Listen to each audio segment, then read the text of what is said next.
we are absolutely blessed to have with us Dr. Stephanie Brown from the University of Hull, and she is going to be talking about this grisly business of 14th and 15th century murders.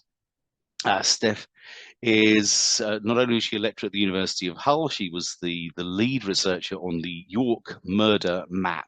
Some of you may have seen these interactive maps, and they really are a terrific piece of digital history in terms of the collation of data and sources from that period, and then transferring it into something that's kind of really kind of funky, really, for a contemporary audience. Steph is not only the lead on the murder map and at a lecturer at the University of Hull, but she is also a BBC Radio New Generation thinker as well. So I'm not sure that many of you will know what that is, but it's a terrific accolade, and it's partly in consequence of her work on the murder maps that she's received that accolade. But it's a great privilege for us to have her with us this evening. Okay, enough prattle from me. Stephanie, are you ready to launch into various kind of axe-wielding madness? Thank you very much, Stu. Okay, so today we're going to have a sort of whistle-stop tour of medieval murder. I'm going to talk a little bit about the Maps project, and then I'm going to attempt to answer the sort of five questions of where was murder happening, who is doing this murder, why are people murdering, when are people doing these murders, and how are they doing these murders. I'm going to do a whistle-stop tour of medieval murder because I want to keep my talk reasonably brief and save plenty of time for questions and discussion. So please note down your questions as I'm speaking so you don't forget them, and we can come back to them at the end. So before I jump into thinking about sort of any results or findings, I want to talk a little bit about the sources and the sort of methods about how the map was put together. So to study medieval murder, the most useful source is coroner's rolls. Some of you may have heard about the coroner before, if you've heard Sophie Michel talk about the 19th century coroner. But if not, then the medieval coroner, well, the medieval coroner has loads of responsibilities, but the sort of most famous one is what we know the coroner for today, investigating death. The pre-modern coroner had to investigate any death that was sudden, suspicious, or unnatural. So if somebody died or if you found a body, it was your responsibility to call the coroner to the scene. And you would do that through raising the hue and cry. So like a medieval 999 call. You'd essentially make a lot of noise and alert everybody in the town or the village until word got to the coroner. And then the coroner would arrive at the scene. The coroner would call together a jury. If we're in a town, as we are today, we're going to be in 3 different towns today.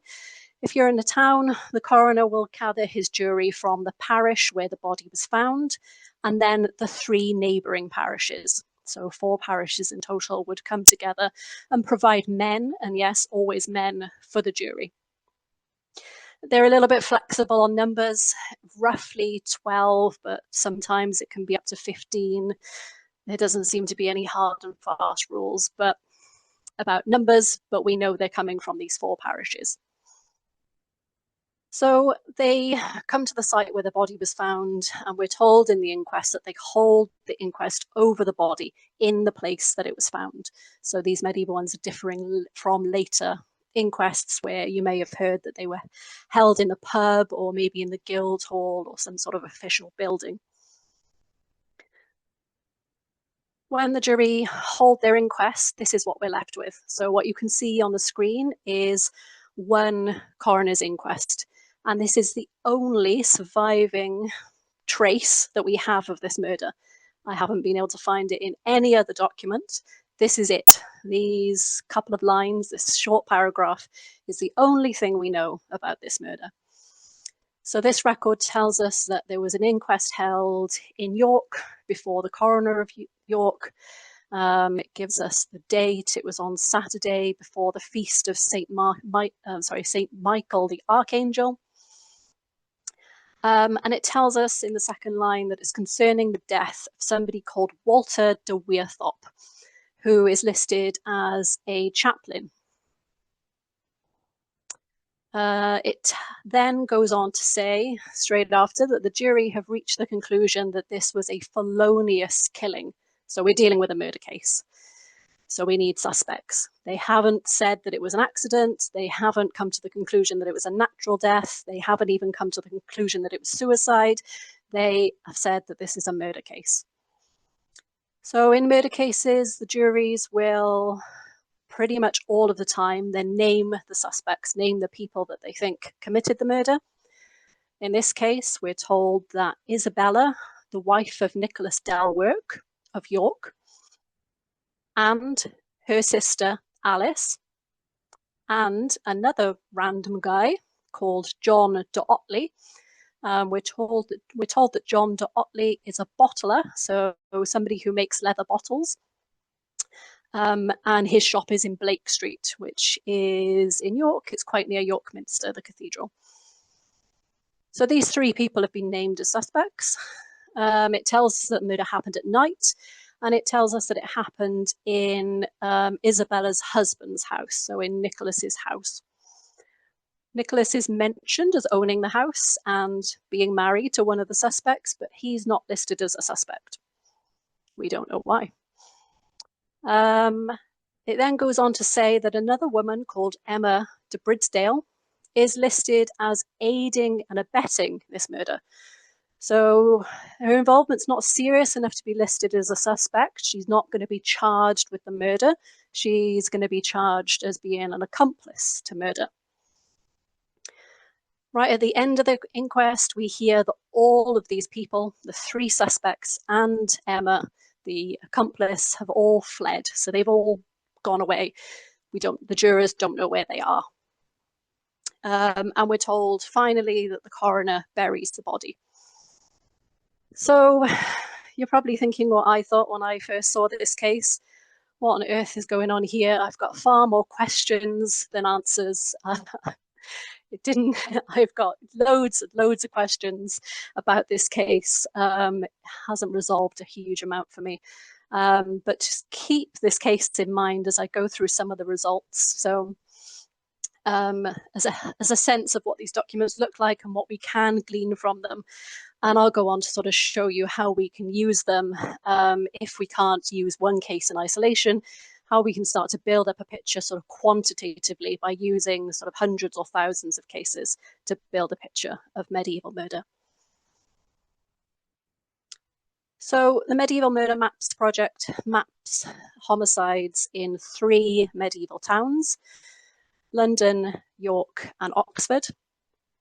So this is for the people who really care about the detail, who want to know the data behind the results I'm talking about. So whenever I'm talking about London, the evidence comes from 9 years of coroner's records. And you can see those on the screen. They're quite patchy, and this is due to record survival. So these are the only years where we have coroner's rolls. They don't survive outside of those years. York, the case we just saw was from York, has much better records in terms of survival. We have 40 continuous years from 1345 to 1385. And Oxford, again, is a little bit more patchy, but we've got 21 years surviving, so broadly within the 14th century and a couple of years at the tail end of the 13th century. The other thing to note, I suppose, is the number of homicides. So for York, this 40-year period, we've got 129. Oxford, sort of roughly half the time period, roughly half the murders at 77. London, we've only got 9 years of coroner's rolls, but we've got 147 murders because everyone in London was obviously horrible. As you can see on the bottom line, as is the case now, London is huge compared to these other locations. So while we've just got 9 years, most of the murders come from the London data just due to the size of it and the population within London. So let's jump on to the first question of the where. This is what the murder map looks like. This is a screenshot of the website. I'll give you the link at the end, and if you haven't already seen it, you can spend some time perusing the website in your own time and having a good play and looking at all the cases. This is broadly what it looks like. Each of these little pins, so the red and blue icons, are murders. So this is in the location where they happened. We picked London because when it had these surviving coroner's records, and these 9 years have been transcribed, translated, and published in a book. So they were really easy and accessible, particularly for an interdisciplinary project. So I work on the York ones, and you've just seen the state of those ones. The London ones sort of printed, published in English, very easy for an interdisciplinary team to work with. So we started with London. It's the capital, sort of most important city, quite an interesting place to study. Obviously, I was then keen to study York. My PhD looked at the whole of Yorkshire, so I've looked at the coroner's rolls for the whole county. So I was really keen to map the city. This is the one I get the most questions about. People can see the logic for London and they can see the logic for Oxford.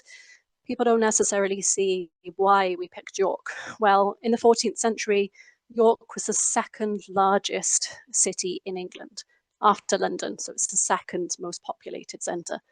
It's a very important city.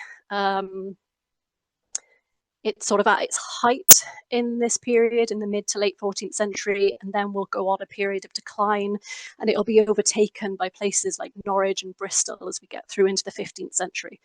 But through the 13th century into the early 14th century, it was crucially important because before the 100 Years' War started and attention turned south and we looked across the Channel and started fighting wars with the King of France, most of England's wars were with Scotland. So York was almost like a second capital. A lot of the time the king was based there. A lot of the time the royal court was based there. It was incredibly important. It's got the Minster, sort of huge cathedral city, and is a real hub of the English textile industry. And then thirdly, our final location is Oxford. And we wanted to look at that because it gave us something a little bit different. So it's a university city. It's going to have a big population of young single men. Quite interesting to study when you're thinking about crime. So that's why we wanted to look at Oxford. So who is doing these killings? If we think about the sex ratios, this is how they break down for each of the cities. So the top box, we can see the sex of the suspect, and the bottom box, you can see the sex of the victim. Overwhelmingly male, not surprising, certainly in terms of suspects. The suspects, certainly the way that they're split for London, is sort of 92 to 8 in favour of male suspects, is not too dissimilar from what we see beyond this period and even through to today. So women make up a tiny minority of suspects in violent crime, and particularly homicide. The London figure for female suspects, you may notice, is much, much higher than the other locations. Oxford, that's not surprising. We're dealing with a university city. It's going to be heavily skewed towards men. Men were the only people allowed into university in the Middle Ages. But London is probably overrepresented. There's probably more women in medieval London than there are in other cities, and certainly in the countryside. Medieval women would have many more social, economic, and legal freedoms in London. They were able to run businesses, act as traders, act as merchants.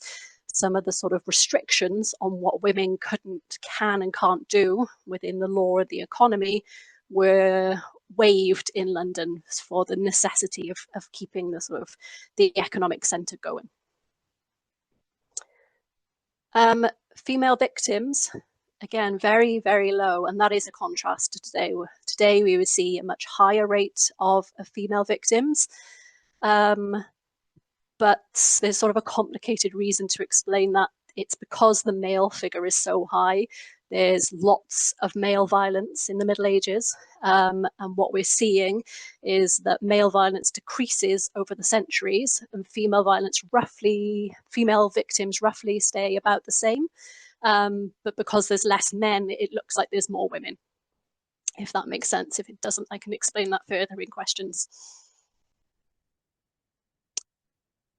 The next element of the who that I wanted to get at was what sort of types of people we're seeing, what sort of social status or economic status are these people. And if you see on the left of the screen, we've got it in numbers, and then on the right of the screen is exactly the same information, but just given to you as a percentage. So just pick one, whichever you prefer to deal with. Do you find it easier to look at percentages or sort of absolute numbers?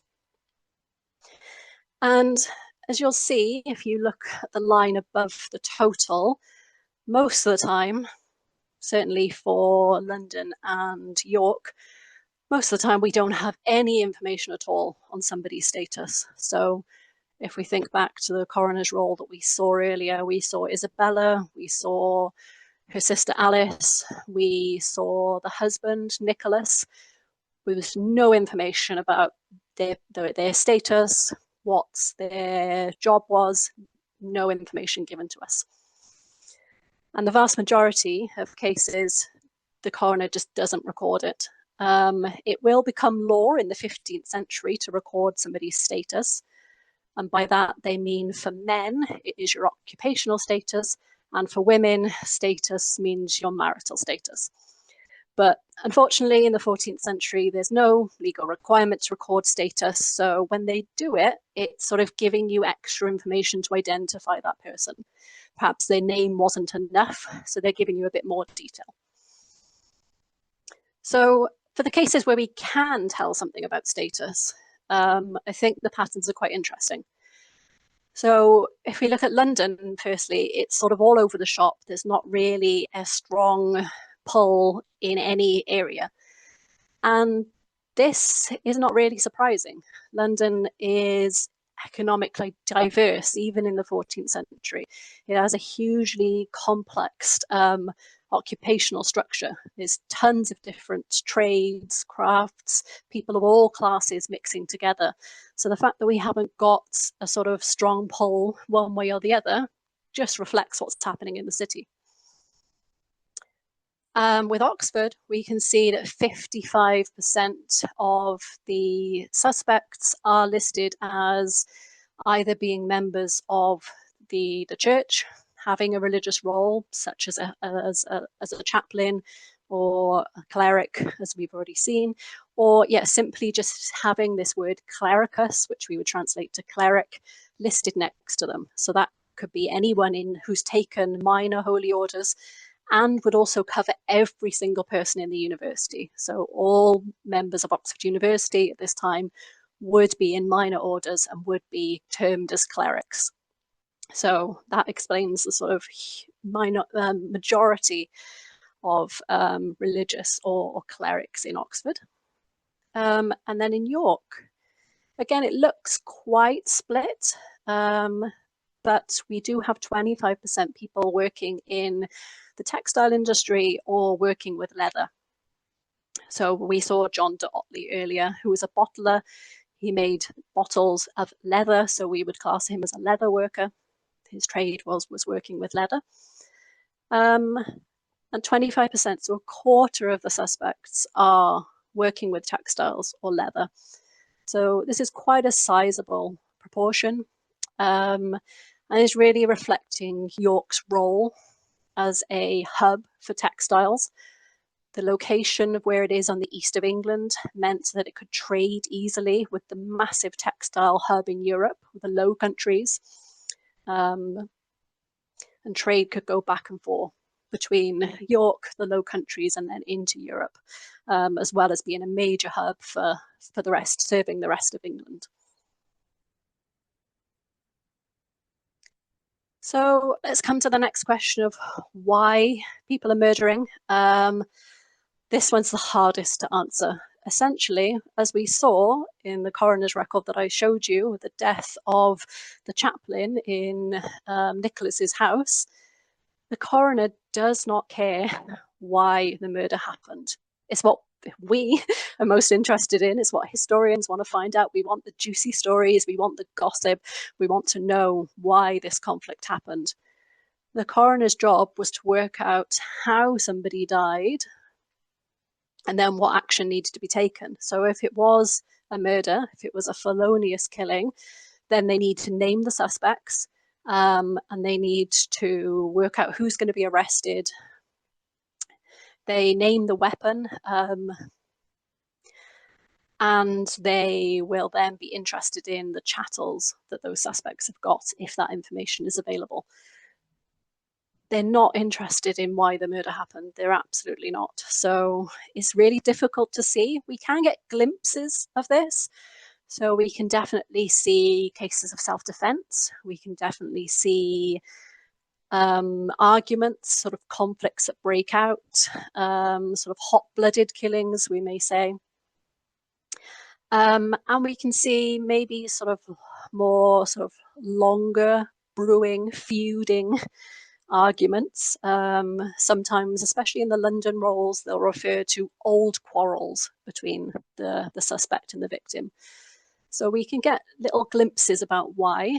And every time I get a glimpse of this why, the motive, it's not any different to today. It's why do people kill? They get angry, they have a quarrel with somebody, they're defending themselves. They're no different to why violence happens today.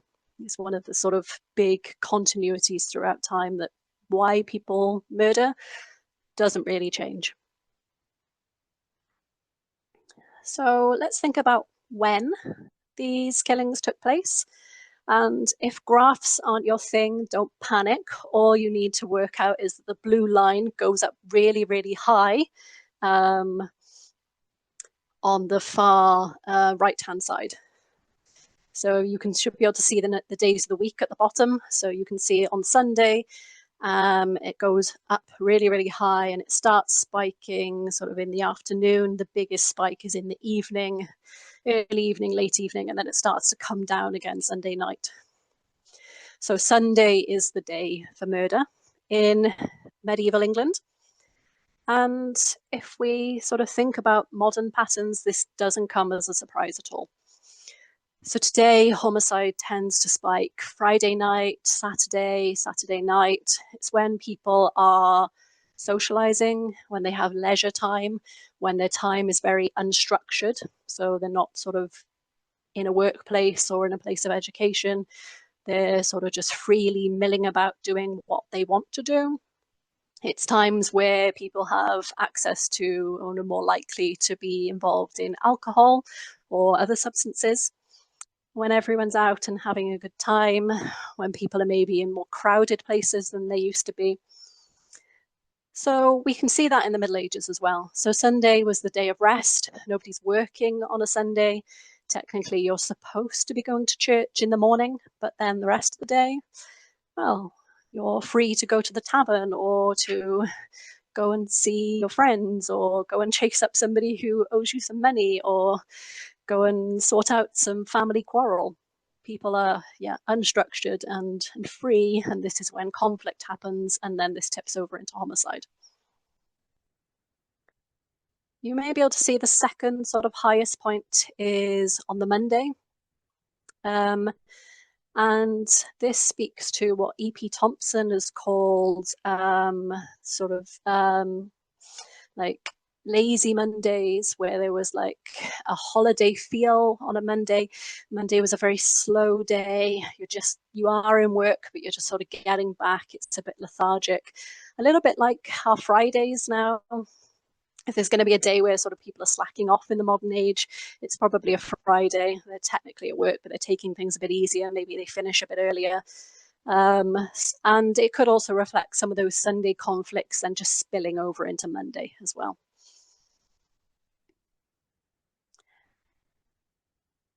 For the when, I now want to focus in on female suspects. So as we've seen, there are not many compared to men, but wherever possible, I want to flag up some gender differences.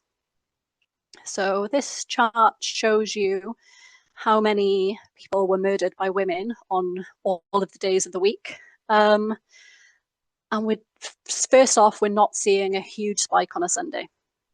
We're just not. We've got 3 murders.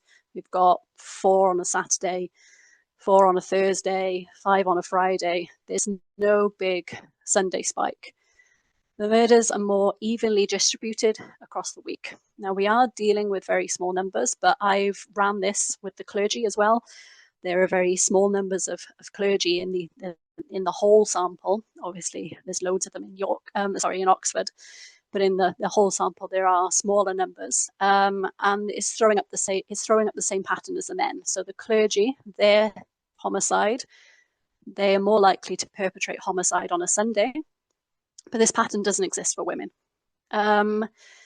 And I'm still grappling with why that is, but sort of a working conclusion is that women's labour is more evenly distributed across the week. Sunday is not a day of rest. There's still the housework, the childcare, there's still work outside of a sort of traditional occupation. So essentially, women don't have time to go off murdering people on a Sunday, so we don't see that big Sunday spike. So the final thing that I want to come to is the how question. How are these? And I'll answer that by looking at the weapons. So here you can see a breakdown of the weapons across each of the 3 cities and how often they were used. So for Oxford and for York, hopefully you can see I've highlighted in bold the short knife was the most common weapon at nearly 46% and 43%. The most common weapon in Oxford and York was a short knife. By a short knife, I mean a knife that a man would typically carry on his belt for eating, for sort of everyday tools. Very much not a weapon, just maybe we would think of like a penknife. But a small knife that's not designed to harm anyone, that everyone would be carrying on their person. These are typically valued about 1 to 2 pence, so a very, very cheap item as well. In London, we can also see short knives. Just under 22% of people are using short knives, but the long knife is more prominent in London. Most people are using a long knife.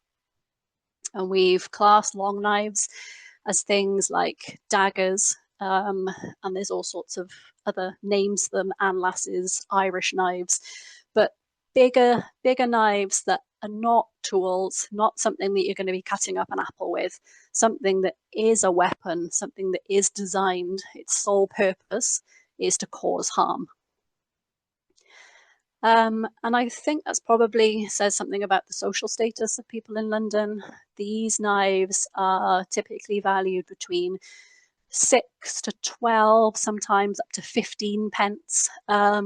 So much more expensive than a short knife. A person of a much higher status is going to be carrying a dagger.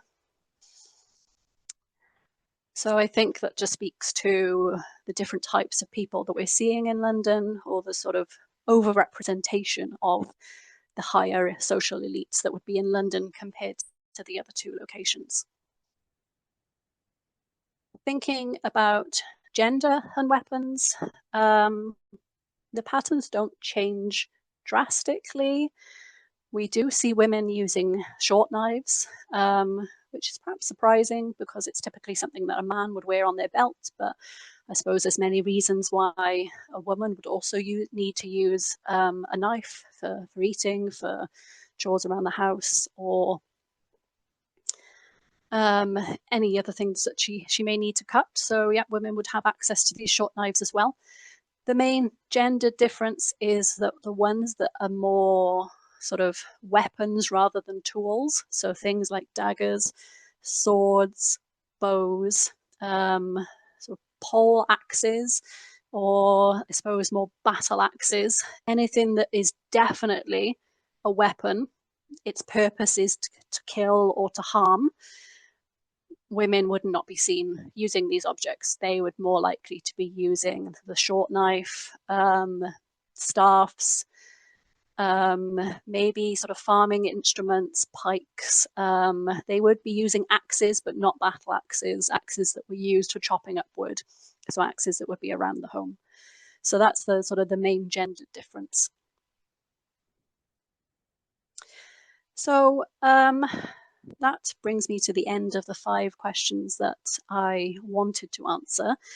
Hopefully coming from that very brief coroner's roll where we met Isabella and company killing a chaplain, and we couldn't really gain much more from it.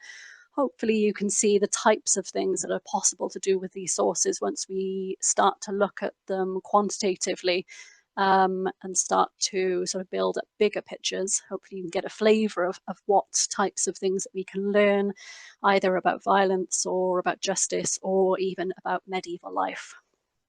But I will stop there and open up for questions.